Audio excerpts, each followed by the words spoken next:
France. When you hear that name, you probably think of the Eiffel Tower, romantic dinners, maybe a glass of wine at a cafe. But France has a mysterious side, a hidden history. Underneath the pretty towns and amazing landscapes there's something else. Places where our world and the world of ghosts seem to touch. Let's go. We're starting in Normandy, at Mont Saint-Michel. This iconic island commune is one of France's most recognizable landmarks, drawing millions of visitors each year. Its unique location and stunning architecture make it a must-see destination. This giant abbey sits on an island that gets cut off from land when the tide comes in. The tides here are some of the highest in Europe, and they transform the landscape dramatically within hours, and that tide is serious business. It can rise up to 14 meters or about 46 feet in just a few hours. The speed and power of the water are both mesmerizing and terrifying. It rises so fast, the water can turn the sand into a dangerous trap. The quicksand-like conditions have caught many off guard, making it perilous for those who venture too far. People have drowned in these waters, their cries lost in the waves. The treacherous tides have claimed countless lives over the centuries, adding to the island's eerie reputation. Locals say the island is magical, and after being here I kind of believe them. The misty mornings and golden sunsets create an almost otherworldly atmosphere that captivates the soul. Legend says the Archangel Michael himself appeared to a man named Aubert, telling him to build an abbey here. This divine encounter is said to have occurred in the year 708. Aubert hesitated, a big mistake. He doubted the vision and delayed the construction, unsure if he should proceed with such a monumental task. Michael burned a hole right through the poor guy's head to get his attention.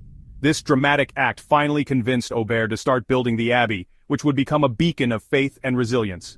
Now, the abbey stands tall, like a lighthouse against the storms. It has withstood the test of time, weathering countless tempests and standing as a symbol of endurance. People say they see ghosts inside the abbey walls. These spectral sightings add to the island's mystique, making it a place where history and legend intertwine. Whispers in the stone hallways when no one's around. The echoes of the past seem to linger, creating an eerie feeling that you're never truly alone. Some say it's the spirits of those lost to the tide, drawn back to the island. These restless souls are believed to wander the shores, forever tied to the place of their demise. Mont Saint-Michel is a place where the line between our world and the next is blurry. Its haunting beauty and rich history make it a place of endless fascination and mystery. Our next stop is the Loire Valley, to a place called the Castle of the Lady in Green. Château de Brissac has a different feeling, a sadness, a weight that hangs in the air. It all comes from one tragic story, the story of Charlotte de Brissac. Charlotte lived in this grand castle back in the 1500s. One night she's caught with her secret lover, and her husband killed her in a jealous rage. But Charlotte's story didn't end there. People say they see her ghost, a figure in a green dress, her face pale and sad, but it's her screams that are truly scary. Even the people who live in the castle now say they hear her, feel her, even see her sometimes. We're leaving the castles behind, going underground in Paris. Beneath the bustling streets and the romantic allure of the city lies a hidden world, a labyrinth of tunnels and chambers that few dare to explore. We're going to the catacombs, tunnels that stretch for miles under the city.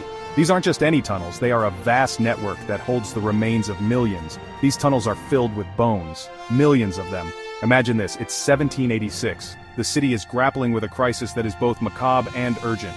Paris is packed, not just with people, but with dead bodies. The cemeteries are overflowing and the stench of decay is inescapable. The cemeteries are full and diseases are spreading. The living are falling ill and something drastic needs to be done to prevent an epidemic. So, what do? The city officials come up with a radical solution. They decide to put the dead underground. The bones are exhumed and transported to the catacombs, a monumental task that takes years to complete. Over 6 million bodies were brought here, their bones arranged in a spooky display. The walls are lined with skulls and femurs, creating a hauntingly beautiful yet eerie sight. Their bones arranged in a spooky display. The air feels heavy with death, and the atmosphere is thick with history and mystery. The air feels heavy with death. The only sound is your own breathing echoing off the cold stone. It's a place that feels alive with the presence of the past. The only sound is your own breathing echoing off the cold stone. Some say the catacombs are haunted, and I'm not surprised. Some say the catacombs are haunted, and I'm not surprised. There are stories of people getting lost down here for hours, sometimes even days. There are stories of people getting lost down here for hours. Some say they hear voices in the darkness, whispers that seem to come from the walls themselves. Some say they hear voices in the darkness. Others say they see shadows watching them, moving just out of sight. Others say they see shadows watching them.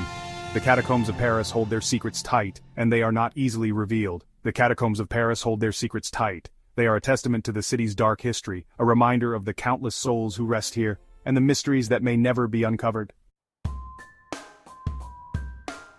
We're leaving the darkness of the catacombs and heading to the countryside, to a small village called Rennes-le-Château. It seems like a quiet, sleepy place, but don't be fooled. This place holds secrets. And it all goes back to one man, Béranger Saunière, the village priest. He started fixing up the church, spending tons of money like it was nothing. Where did he get so rich? Some say he found hidden treasure. Others believe he found something more important, proof that Jesus had children, and started a secret bloodline. The mysteries of Rennes-le-Château have only gotten bigger over time. It's a place where history, legends, and the paranormal all mix together. Deep in the Dordogne forest is a place frozen in time, Château de Brissac. This place has layers, centuries of history, secrets buried in the ground, and a strange energy. Before the castle, even before the knights, there were caves here. Caves with prehistoric carvings, symbols on the stone telling stories we're just starting to understand. Some believe these carvings are clues to an ancient civilization. Legends say the spirits of those who lived here still roam around, tied to the castle they protected. They say you can hear the sound of their armor, the echo of their footsteps. There's a strange energy here. You can feel it in the air, heavy and electric. Château de Brissac is a place where the past and present feel very close. Built into the side of a giant cliff, Rocamadour is a breathtaking sight. This village clings to the rock like something out of an adventure movie. For centuries, people have come here looking for peace, answers, and miracles. At the heart of it all is the Black Madonna, a statue surrounded by legends. They say she has healing powers, that she can answer prayers, that she cries tears of sadness and joy. Rocamadour attracts both believers and skeptics, all searching for something. It makes you wonder if there's more to this world than we can see. We're going deep into Brittany now, to a place where myths and reality meet, the Forest of Brocéliande. This forest is not just any forest, it's a realm where the lines between the natural and the supernatural blur. Here, every rustle of leaves and every whisper of the wind carries a story, a legend waiting to be discovered. This is the land of Merlin the Wizard, the Lady of the Lake, and King Arthur's knights. Statues and monuments scattered throughout the forest serve as silent sentinels, reminding visitors of the legendary figures who once roamed these woods. Each statue tells a tale, each monument a chapter in the rich tapestry of Arthurian legend. It's a place where magic seems to hang in the air, where the trees whisper ancient secrets. The mist that often shrouds the forest adds to its mystical aura, making it feel as though you've stepped into another world, a world where anything is possible and where the past and present coexist. They say this is where Merlin died, trapped by his own magic in the roots of an old oak tree. This tree, with its gnarled roots and ancient bark, stands as a testament to the enduring power of myth. It's said that if you listen closely, you can still hear Merlin's voice, a faint echo of the past. People claim to hear his voice in the trees, whispering prophecies in the wind. The wind itself seems to carry messages, secrets from a time long gone, and those who wander here often find themselves lost in thought, pondering the mysteries that surround them. And then there's the Lady of the Lake. Her presence is felt throughout the forest, especially near the water. Legends say she bestowed the magical sword Excalibur to King Arthur, and her spirit is said to linger, watching over the forest and its visitors. Her presence is everywhere, in the still water, the rustling leaves. The lake, calm and serene, mirrors the sky and the trees, creating a sense of timelessness. It's a place where one can almost feel the touch of the otherworldly, a reminder of the magic that permeates this land. People have experienced strange things here for centuries. From ghostly apparitions to inexplicable phenomena, the forest has a way of making its presence known. Hikers and visitors often report feeling a sense of being watched, as if the forest itself is alive and aware of their presence. Lights in the forest, unexplained sounds, a feeling of being watched.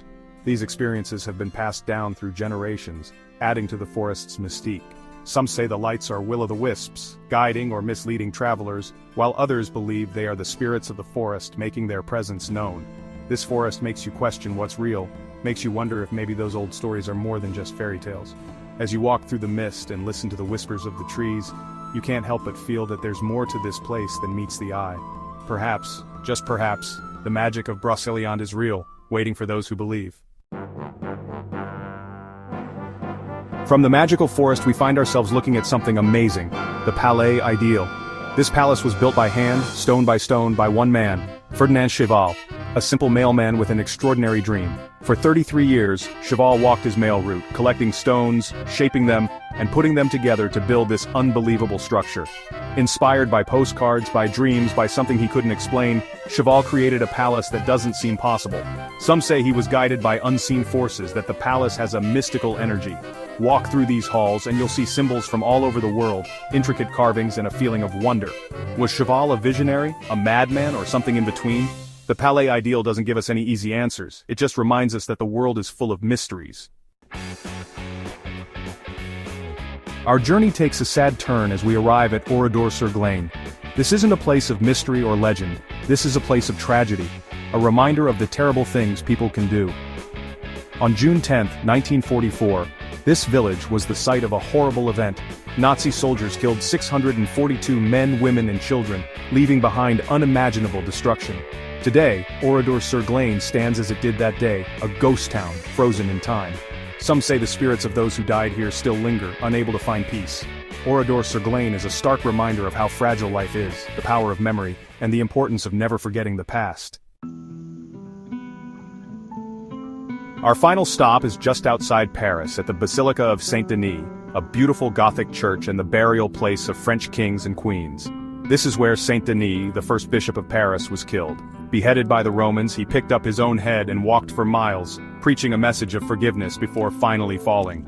The basilica is said to be haunted, not just by Saint-Denis, but by the many souls buried within its walls. Visitors and staff have reported objects moving by themselves, sudden chills, and shadowy figures in the crypt. Some say it's the spirits of the kings, restless in their eternal sleep. The Basilica of Saint-Denis remains a place of mystery, where the line between the living and the dead seems thin. France. It's a country of beauty, of romance, of history. But as we've seen, it's also a country of mystery, of secrets hidden in the shadows. From haunted castles and ancient forests to underground tunnels and forgotten villages, France holds a darkness that's both fascinating and scary.